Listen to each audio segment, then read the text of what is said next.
Welcome to the longest chapter in this book, Teaching Speaking.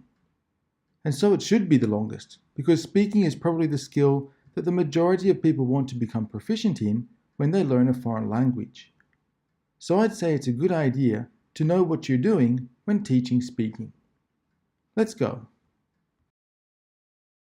The objectives for this set of chapters are pretty much going to be copy and paste, except for the skill we are talking about. Know the theories behind teaching that skill and get a few ideas about how to teach it. Oh my goodness, look at all those topics. We really should have spent 2 weeks on this chapter. Oh well, too late now. Let's rip into it. Now again, our first discussion topic, and the third discussion topic as well, will be very similar for these couple of chapters. Like last chapter, I would like you to judge your own speaking proficiency. The point isn't to say how good or bad you are at speaking, but for you to consider different aspects of speaking that indicate higher and lower proficiencies.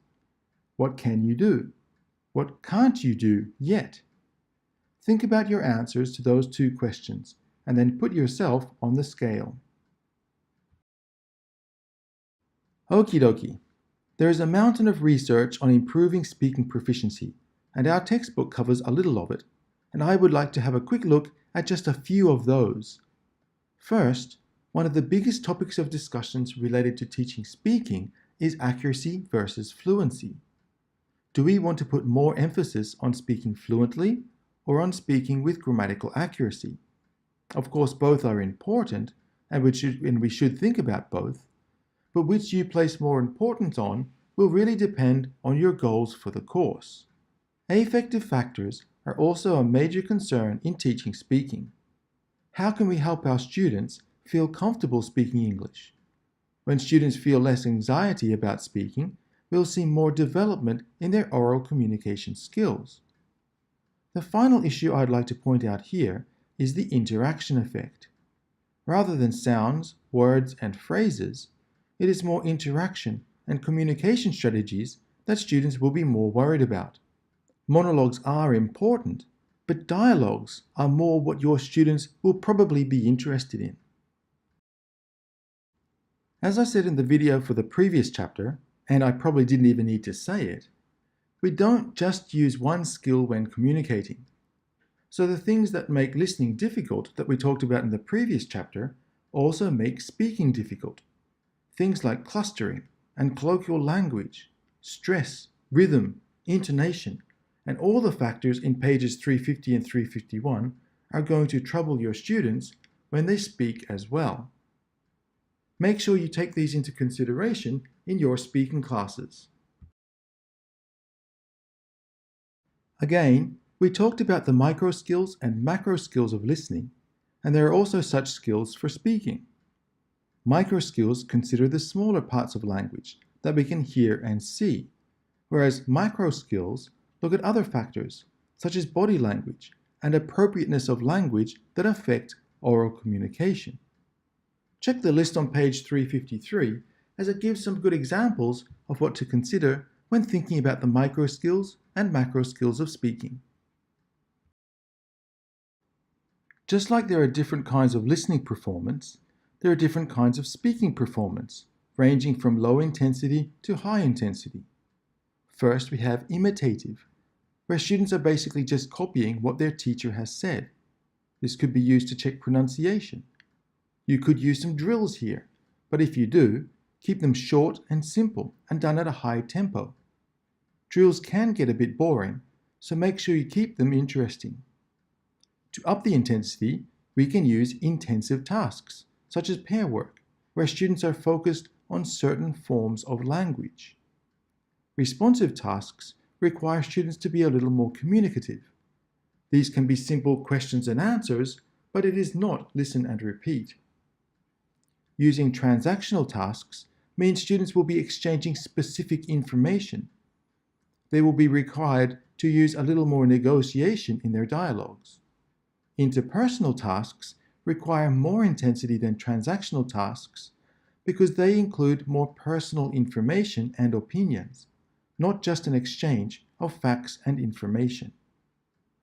Finally, through extensive speaking, which is more focused on monologues than dialogues, students will be required to give speeches and reports. These will be much more formal than transactional and interpersonal tasks. How are we going? Not bad, I guess. Do you want to have a discussion? This one is going to require a bit of preparation. On page 355, there is a list of 7 characteristics of interpersonal conversations. Casual register.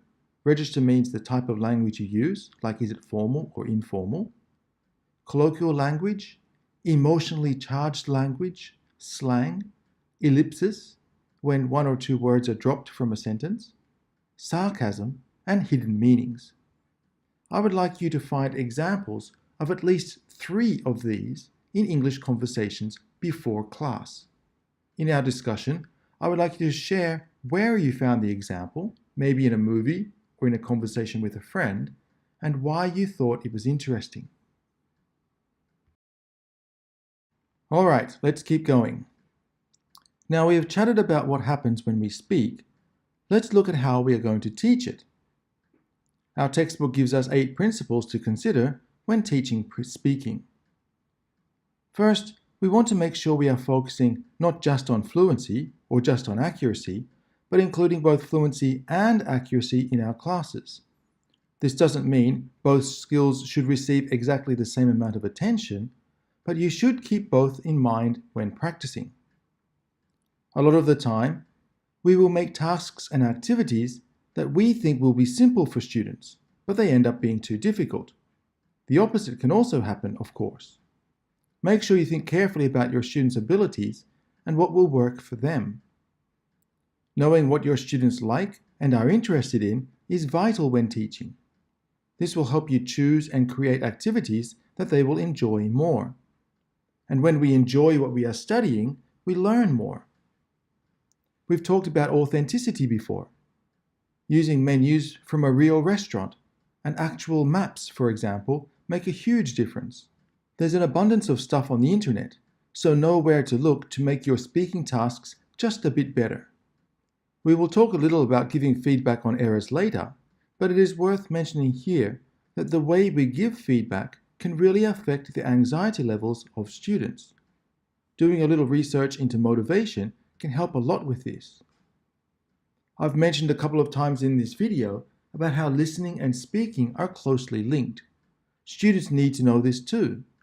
Show students that listening can help speaking and vice versa. I often tell my students to always try to ask questions when communicating. If you can do the same and get your students initiating the conversation, it will help them control what is being said. When they control the topics, it is more likely that they will understand the conversation better. And finally, we want to give our students some strategies to help them speak more. You can pass on strategies from your own experience to help students figure out what is going to be successful for them. A lot of people get really concerned about their pronunciation when speaking a second language. It is up there with the biggest issues that affect anxiety. As our textbook suggests on page 374, rather than concentrating on just one sound within a word, like the difference between L and R, or the difference between B and V, it is more effective to use a top-down approach and look at stress, rhythm, and intonation in sentences. Have students practicing linking words together, as in look at rather than look at. Concentrating on this kind of pronunciation instruction will reap many rewards at the end. Now, our students are going to make a couple of mistakes now and then. That can't be helped. What is important is how you react to those mistakes. We need to think about ways to give corrective feedback that won't make students more anxious about speaking. We need to remember that it isn't just our words, but body language that gives feedback to students as well.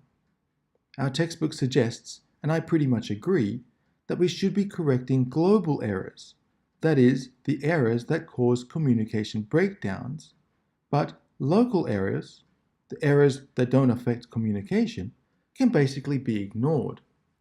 There's an interesting figure on page 383 about how to correct errors. Have a look through and see what you think. And finally, we get to assessment. We need to use some speaking tests to check students' progress, right? There are various ways of conducting speaking tests, such as through role plays, interviews, and speeches. There are some good suggestions on page 385, so make sure you check them out. Having clear criteria, like pronunciation, fluency, and the other ideas we see on page 386, helps not only the teacher give feedback on students' performances, but helps students prepare as well. Our final discussion will also be similar to the previous chapter's final discussion.